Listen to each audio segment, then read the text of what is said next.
I had no idea what to do with that because the way they wrote that like whole thing, it's so exciting. It's a very jaw-dropping moment, and I hope that everybody really appreciates it as much as we did. Well, the funny part is that I've had both marriages were both Ewing, so I'm so conflicted. I mean, definitely with John Ross is you know, both of our families would not be happy clearly with our union. But it's nice. I like the dynamic because it's like they're kind of both cut from the same cloth. They grew up very similarly. They both have a father that hated each other's fathers, so they kind of grew up with the same mentality and the same ambitions and the same, you know, a lot of the same characteristics, I'd say.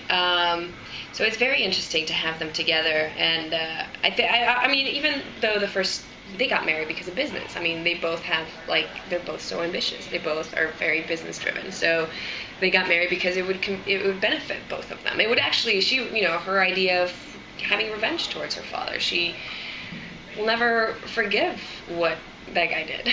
You know, how could you possibly even consider forgiveness on something so terrible? But now it's growing into, you know, like love and affection, and I think they both really do care for each other, but at the end of the day, they're still, yes, father's kids.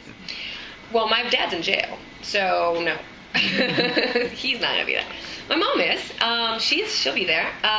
So yeah, pretty much all our remaining parents are there.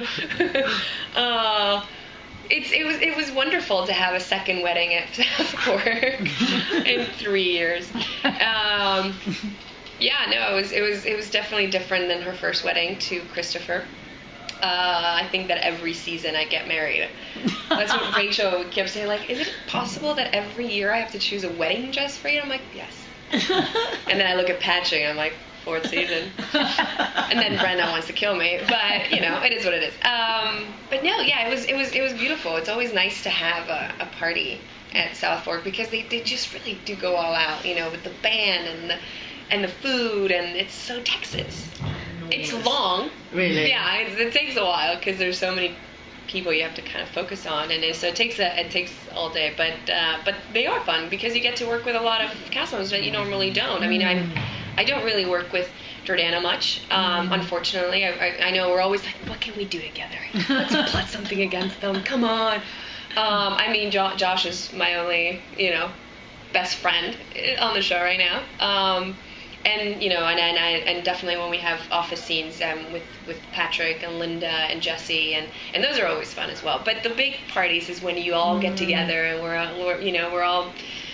So what are you doing? Are you on the same show? Like, this is so weird. So there's really not. No, there's really not. I mean, everybody has their own plot line. You know, everybody has their own thing that they're doing. So it's interesting to see everybody. They're like, oh man, I can't wait to see that scene. I read it and it sounded awesome, and I'm sure you knocked it out of the park, but I have no idea what happened.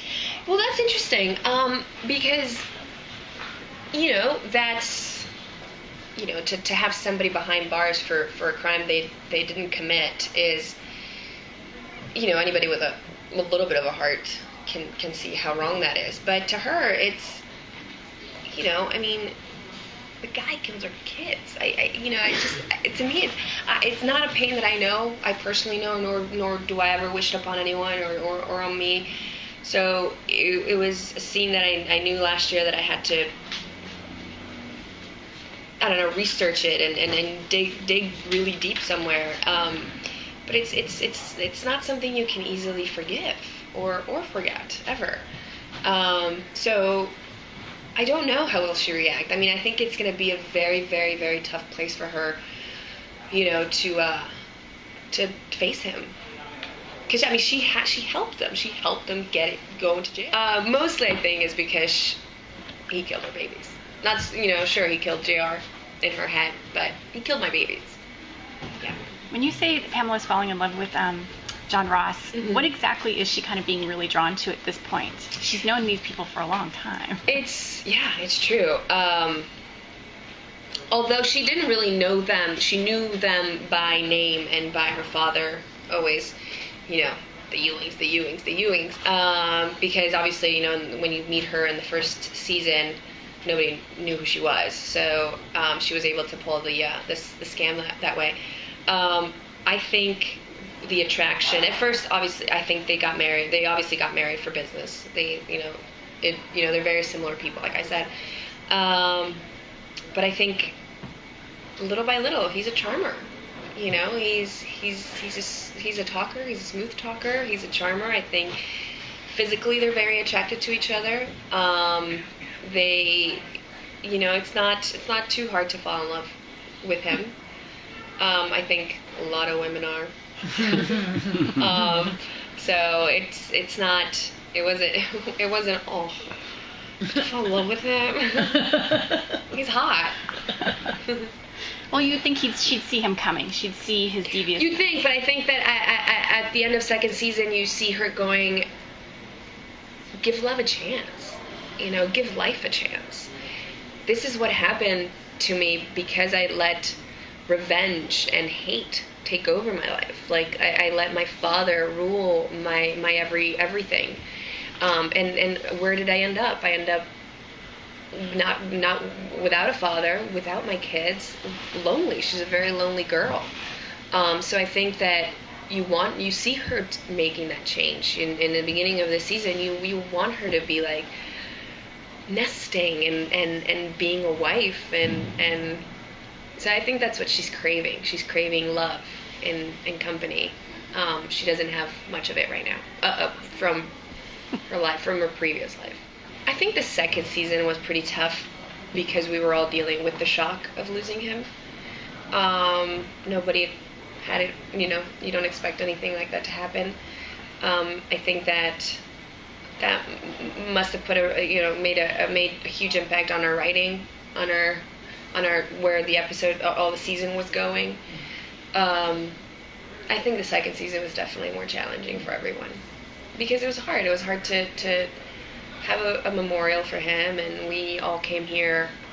He passed away on a Thursday or a Friday. I think it was a Friday, and then we all came here on Monday and had a reunion, and everybody was saying, you know, what they remember and what they love about him, and you know, there was not a dry eye in the room, and we have a crew of 200 people, and it was tough to then go back to work and pretend that he was there, pretend that he was like like Patrick had to do a scene right after that he was on the phone with him.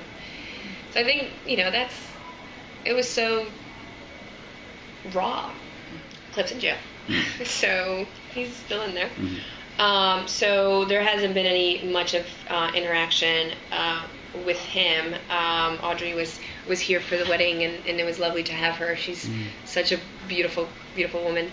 But you know, they're interesting. She doesn't have a perfect relationship with either parent, especially now with her dad. But even with her mother, it was a really off dynamic between them two. And you know, she's never really been the loving mother, and he's never been the loving father. There's always been like agenda on everyone's part, and I think that's how Pamela grew up, and like, you know, kind of a very confused childhood, and now she's growing up to be this person that, you know, I mean, she's trying to go for something right now that we don't know if it's going to stick or not. So no, to answer your question, I haven't had any scenes with them yet. Yet, I'm hoping we do. I'm hoping that she has some resolution. Now it's a hashtag slap John Ross. You know? Like slap him. You gotta slap him. Wait until you find out about him and Emma. Like they're just waiting for me to like literally beat him up, which we'll see. I don't know.